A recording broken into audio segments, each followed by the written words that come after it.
Hi, everybody. Welcome back. It is another episode of the Over Smiling Faces podcast. Not even sure if it is. Might be the Gallagher Shots podcast now. I don't even know anymore. We've got that many podcasts going out at the minute. So I'm joined by Deka, Mark, and Shell, who's the newest member on the channel. Do you want to give everyone a wave? Everybody wave. Hi, everyone. I'll do this one for Adam. So, who's going to wear this wave? News came out earlier today about Pochettino being favourite now. So the new Saudi owners, if it does go through, looks like the green light is going to get the go ahead. So Pochettino, everyone's thoughts on this. I know we debated a little bit last week on the podcast, but would Pochettino be your first choice if this takeover was to go through? We'll start with Deka. Well, first of all, the money. My God. I mean, he's nearly on as much as Shell is. I mean, £19 million a year. I mean, come on. That's they certainly mean business, like if you're talking that type of brass to get him in. But as I said a few weeks ago, he was my first choice personally. So I would be absolutely over the moon. What an intention. What a sign that would be, man. What a statement, mate. What a unbelievable, statement. Isn't it, man? It'll make him the third highest paid manager in the world. But when I googled that actually to see, I noticed Pep was on 20. I could not believe the wage of Simeone. He was on 38. I'm assuming he's number one then. 36 million euros or something. Pep's number one. Then Simeone. No, not in the world. In England, he is. He's got £20 million. Pep is. But I said Simeone was on 30 or something. I was like, I can't believe that. That's what I said anyway. But anyway, it was the other way around. Sure, at the end of the day, Pep and then Simeone, but if them are going to try and spend money like that to get someone of that caliber in, it proves that these guys are not messing around. Like, they're wanting a real big name in charge and willing to spend big money, which is just fantastic, isn't it? Really. So, like you said, there he would be your go-to man. Mm-hmm. Yeah, 100%. Yeah. Yeah, the same. I mean, like we discussed in the podcast last week or whenever it was. Days all roll into one these days. From a whole coaching perspective, style of play, excitement kind of thing, you can't look past him for what he can potentially bring to the touchline and to the club. I think it was a bit of a different kind of approach to things. Like Rafa would be the easy in because he knows the club, he knows the area, he's got kind of a plan of what he wanted to do. But there's definitely some, bonuses there with Pochettino. Like, he's always looked to develop players that he's had previously. At Southampton, he brought a lot of players through that have gone on to big things. Likewise, was he manager of Southampton at the time where Southampton was selling all the top players to Liverpool? That was when he decided to leave, because that's why he was getting pissed off. So you had Chamberlain, you had Lallana.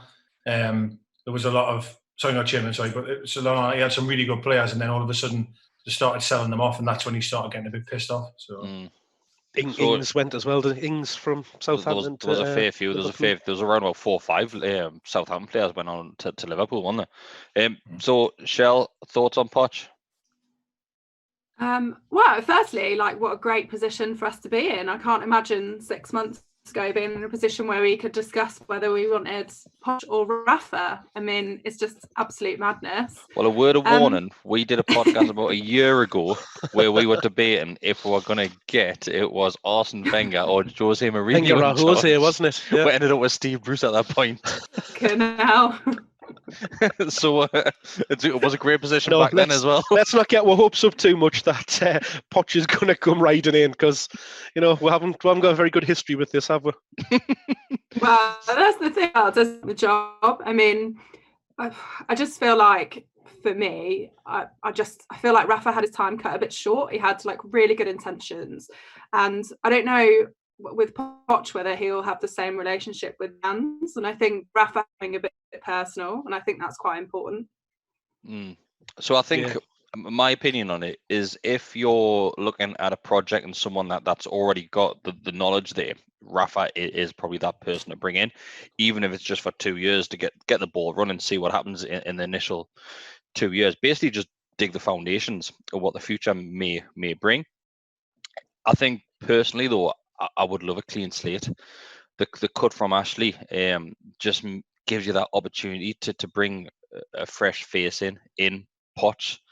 So I've got nothing against Rafa. Of course, I haven't. I love the bloke, but I just Poch is it just excites us a little bit more than Rafa. If I'm being honest with you, is that because let's say we hadn't have had Rafa before, and then it was between Poch and Rafa, would you say, because you're saying Poch excites you more, is that just because we've had Rafa before, or would you have felt the same way if we hadn't had Rafa before? Possibly. I still remember the football in Rafa, and I'll probably get crap for this, but it wasn't great, was it?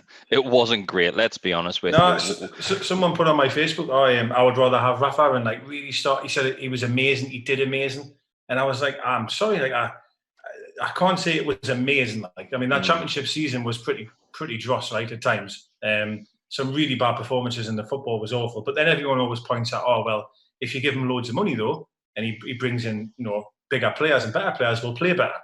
But I don't know if it's just that easy. Like, but what I would say about Rafa though is he gets it, and he's always on about this project and the plan that he had if he had a bit more backing. And you know what it is? If Pochettino didn't come and we got Rafa as a second, I mean, it's probably the best second choice ever.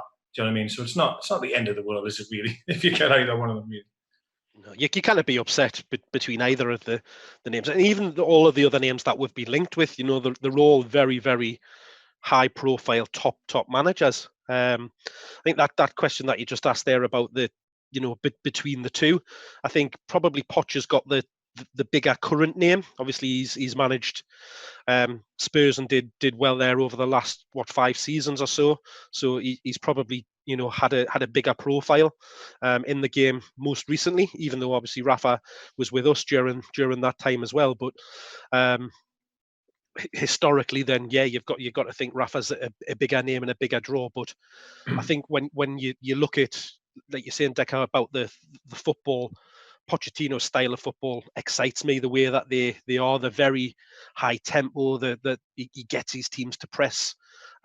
He likes them to play football and build from the back and stuff like that. And quite often he plays that formation that we've had a little bit of good fortune with recently, with the 4-2-3-1. Which suits us with the players that we've got, and you know, we can potentially, moving on, and look to improve in those areas even more with a bit of luck. So one name that we haven't mentioned there is the current manager. So Bruce, he hasn't done a bad job. Let's be honest with you. We've said this so many times on the podcast. He's in fact, actually, he's done phenomenal compared to what we were expecting. We were expecting to be bottom of that league, not to win a single game, not to score a single goal. The way we went from Rafa to Bruce, it was a huge shock for everyone. So it's, do you give him a chance, or are you just completely looking toward Binham? Look elsewhere. Shell, we'll point that one to you, Shell. Binham. The only other thing I was going to say. Get in the bin.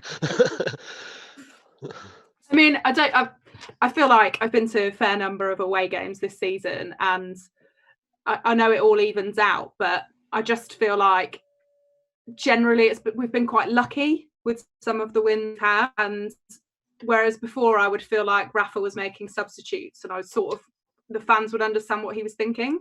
With Steve Bruce, it just feels, like we're just holding on to luck. So I think, like you say, he always knew he was taking that job to cover up for Ashley, to make sure that he agreed with what Ashley said. And I think if we're getting rid of Mike Ashley, then we have to have a fresh start. By fresh start, do you mean Binham as soon as the takeover goes through, and if this season does go ahead, finish the season without him, with the new manager, or let the season finish, then look at pre-season with someone else? I think away. I think there's a good argument that we'll finish the season pretty strongly with a new manager.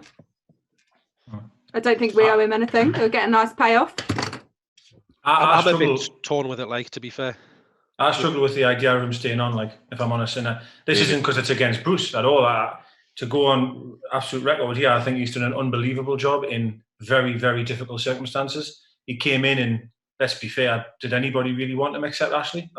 Like, nobody wanted him.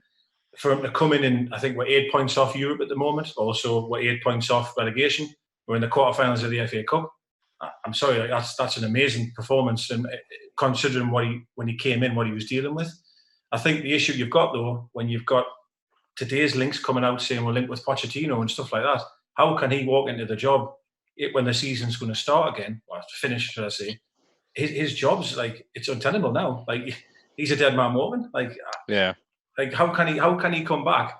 And will the players believe anything he's got to say? Because they'll be like, well, it's you're more not like taking a caretaker role in it for the last few games of the season. It's really bad. It's really bad. And that's why I'm kind of torn with it a little bit, because we don't know what's going to happen with this season. Like, if we're going to get the games back, when we're going to get the games back. So you've got potentially a situation where we might have players coming back into training in the next. I think the Spurs have maybe started getting a couple of players back into training. They're looking at the end of this week that they want all Premier League teams back in training, aren't they? Yeah, and I know UEFA's put out a message to all of the leagues to say they've got to come up with a proposition as to how they're going to finish their seasons by, I think it's June. They've got to come back with that. So you've almost got a bit of a, depending on how quickly the takeover gets finalised and we get it confirmed that it's all happening, whether you've got almost a little bit of a kind of like a bit of a pre-season time with the players and with a new manager. If you've got that to get back into the games, then there's an opportunity to bring him straight in, get him to know the players, get him to play right. If that's not going to happen, then is it better the devil because he knows the players, knows the strengths, how they can work, and he can get them hitting the ground running faster with Bruce. Do you none of you worry that if when the season does start again, we're only 8 points off relegation, right? So it's only 3 games, right? Is anyone worried that you could get dragged in if we're kept Bruce? Knowing that the players they know for a fact he is not going to be the manager moving forward. It's not just him, mate. It's not just him. Yeah, it's the players as well. The players might be thinking, God, my career is done. God knows what's going to happen. But then they could either be playing for a future at another club or just go into the shadows. It's a toss of a coin, and you never know with these players and managers alike. So I'm not worried about getting relegated this season. I think one of the spots is already taken by Norwich there, but I'm not worried to get relegated. I don't think we'll see another game, to be honest with you. I think something will happen. I'll be very shocked if we'll see another game. God knows how they're going to resolve it, but we're not going to kick a ball. Like, personally, I don't believe that. I can't see how you can, but yeah, I do agree. But I think I'm more of the opinion of just cancelling the season, to be honest. But if we're going to have to bang the drum if we're still going to play again, I think if them take over, we should announce a new manager almost within minutes. Really. And to give credit to Bruce, he's came in, he's done a half decent job there in regards to where we're on the league, and he'll get another job. So he's going to get a canny wage out of it. So can he pay for getting the boot, and he'll move on with his next job. He's had that opportunity to manage the boyhood club, which he mentions a lot, even though he managed the team down the road. But it's no harm done from Bruce's point of view, is it? Even if he does get sacked. He's been a bit of a mercenary in his own time, hasn't he? Let's be fair. Everywhere. He's been everywhere, mate. He's shot in a lot of clubs, so sometimes it is what it is, isn't it? But even him sitting in the house now must think, fucking hell, if these guys come in, like, either way, I'm not going to be a guy like. It's either way, it's money, isn't it, mate? Yeah. To be fair to him, after the time that he's had here this season, it's probably seen his stock rise somewhat with, outside of the stuff of the way he left Sheffield Wednesday, the fact that he has exceeded expectations here, maybe gives him an opportunity to go to some other clubs that maybe weren't there before.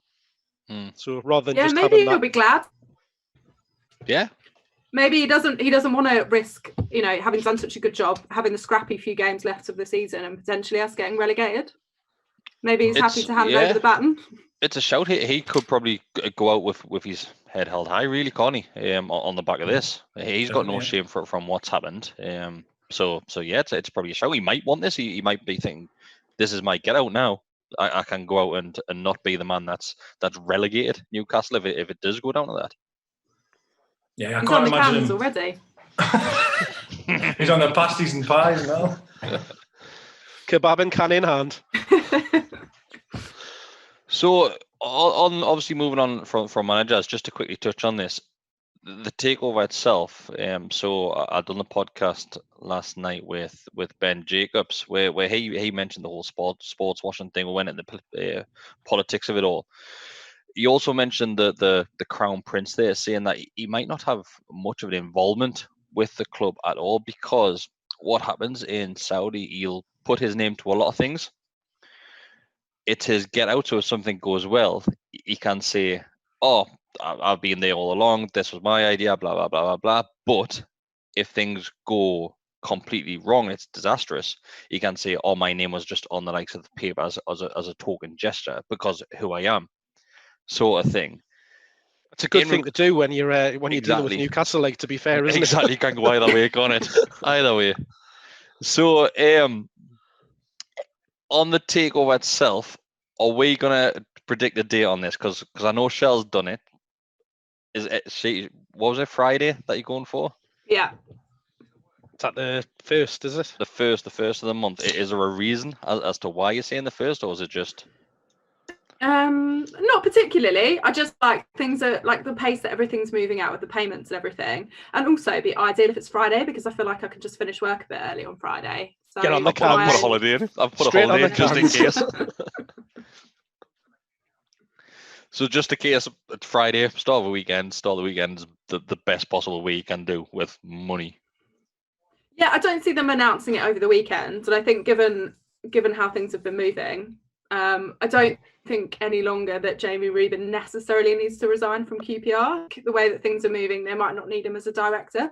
So it looks like pretty much everything's in place. So I reckon it's pretty imminent now. It'll be kind of, 3 weeks since the Company's House documents, wasn't it? That was the 9th, I think. It's a strange feeling, isn't it? Because it seems like the longest 3 weeks I've ever experienced, but the quickest as well. Like when he said that, that's lockdown for you, isn't it? I know that doesn't seem like 3 weeks ago. Like when I seen them papers, like, to be honest. But if Yeah, it is, like happy days, because I said yesterday, didn't I? So I texted you all saying, "Cans, this is it. Like it's gonna be it," and I was completely wrong. So I'll go with tomorrow just to be different. And Are you still thinking there was a helicopter on the pitch at this point? No, because I was at work and then my office was. Well, you seen it. I sent you a photo. Going, listen, I'm here. Like there's no helicopter. Like so. What about the week before when you said that was the third helicopter he's seen, isn't it? It's been 1 week. I'm telling you, 100%. That was I was there and I seen that one. I'm not lying. Like I'm not lying. Like I'm not. You definitely seen a helicopter landing on the top of the hospital. I tell you what, you'll see one tomorrow after this takeover goes through. Put it that way. Sorry, Shell. Actually, no, I'll not send that to the group. So to see anyway. Anyone else got anything to add to this one? I think next week, me like. Next week? Yeah. Mark, fuck off. There's a lot of debate with Mark, fuck off. There's a lot of debate about with Ramadan on there, like with it being a religious period, does it completely go dead and nothing happens? Or is it a case where it could be a case where we're getting announcement from the Premier League to say test has been passed and now we're just waiting for the likes of funds to get transferred across. We don't know. Could be a joint statement. God knows what's going to happen. I've never seen a situation where it's the Premier League that's announced it, though. I think they in private tell the investors or the people that are applying whether they've passed or not, and then it's down to them to then go from there. Shell's nodding, so I'm just taking her word for it. Like she's the most intelligent one out of the lot of us. So. Yeah, I don't think the Premier League would announce it. That would be strange. So do you think it'll just be a joint statement? So either. What do you think Ashley will say? What do you reckon Ashley will say? That. I don't think he'll actually say anything immediately. I think it'll be a case of something from the club. Told you I was fucking go selling past like it. that. I think he'll say something. I reckon it'll be like very much like really nice at the start. Like, oh, you know, like this is I've always said I'd try and give it in the right people's hands. But then I think there'll be a couple of lines in there that are a real parting shot of like, these are a bunch of wankers. Like, you not say that, but I mean, like, you know. If Lee Charnley was to release an autobiography on the Chronicles of Newcastle United, would you buy it? 100%, yeah. 100%. Yeah, I bet you I think that you'd would be have to interesting like reading.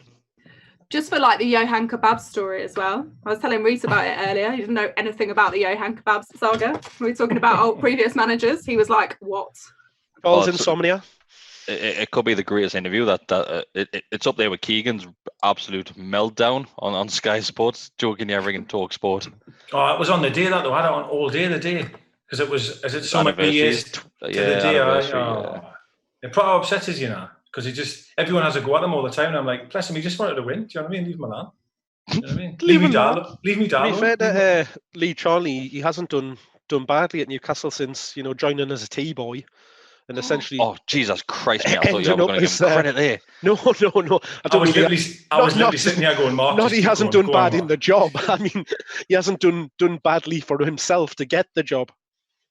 Oh, he's climbed that ladder canny well, like. He's going to come crashing down it as well, like. Straight on the scrap heap. Yeah. Get in the skip with the Sports Direct signs. So yeah, that's me done. I'm all done for the night. A nice easy one for her, just to keep people a little bit updated in regards to Is our everyone opinions. still happy though? You're all still happy? Seems a little bit dire this one. It seems a bit like to me, it's because we've literally rinsed this whole takeover thing. We've absolutely rinsed every tiny little bit out of it that we could have done. We've covered it for 3 weeks now, and we're just all sat patiently now, just waiting. Apart from Adam, who's panicking every 2 minutes. When the telly came on in that yellow bar at the bottom about Poch, I literally just couldn't believe it. I ran upstairs and told her, I was like, yeah. I told her she just doesn't give a fuck. Literally, doesn't care. Everyone turned the notifications off from the club? Oh, ages ago. Last year I did that. Yeah, because that's horrendous. I don't know why people are doing that to themselves. People's got pictures. Company's House one isn't much fun. Which one? That Company's House notification's not much fun. Oh, have you got that notification as well? Yeah. I just imagine you sat in that room all the time. I just imagine you sat in that room all day, every day, just refreshing Company's House over and over again. Literally, that's it. Email notifications on There's literally computers there. Literally. Have you got the It's like, come on, Ruben it's on thing? refresh. Yeah. Have you got the Ruben companies and QPR boards and everything just ready going as well? Yeah, everything. And then Reese is like, right, it's been released, so get the tweet because we'll need it in another 5 minutes. I had piss on me, and then they were like, we are delighted to... You had what on? I was just wondering where he was. PIF. What? PIF. PIF. Well, that's what I said, didn't it? It didn't sound like that. Oh, no. I had piss on. I said PIF, sorry. And it was like, piss. We are thrilled to invest in this bridge or something. And I was like, oh, yeah, man. Like, I was just getting too excited. Bridges. Yeah. Who's been sending the pictures? We're investing in like this, I don't know, biological thing. I was like, that's not Newcastle. I didn't care what else you're buying. I'm not bothered. The Tie Bridge does need a good paint job. Aye, true, right. Can invest in that, mate. I shall try. Is everyone 100% on this one? So it's definitely happening. All 100%. You'll never see me again. I will never ever do another podcast ever. You'll never see my face in light again if this doesn't go ahead. Again, like the good thing this week was obviously that the latest Company's House piece we're getting official representation as part of the takeover company from with the Saudi backing and names on there. So yeah, again, that was just a final piece. Was that, obviously you know this best, Shell, was that the first involvement that we've really seen from the Saudis, this director's name appearing on Company's House? Yeah, I mean, yeah, but it's not a surprise that they haven't appeared before. Like, when I looked at all the other stuff, we didn't want to comment on it because we just didn't think that the piece is all made up and it wasn't very advanced. And obviously, as a lawyer, you want to be quite credible. So for me, I've always said to Reese, like, we're not doing any more on it unless it's definitely going to happen. It's going to look like right twats if it doesn't. So yeah, I feel really positive about it. I feel like these things just take time, but these podcasts are helpful, I think, because all of us are just so anxious. So I think it really helps just to talk about, what might happen and all the options. Yeah, to be honest with you, I think from your point of view and Reese's point of view, that you've calmed a lot of people's nerves down, mine including, and probably everybody else on there, especially Adam's. Nobody else can see Adam.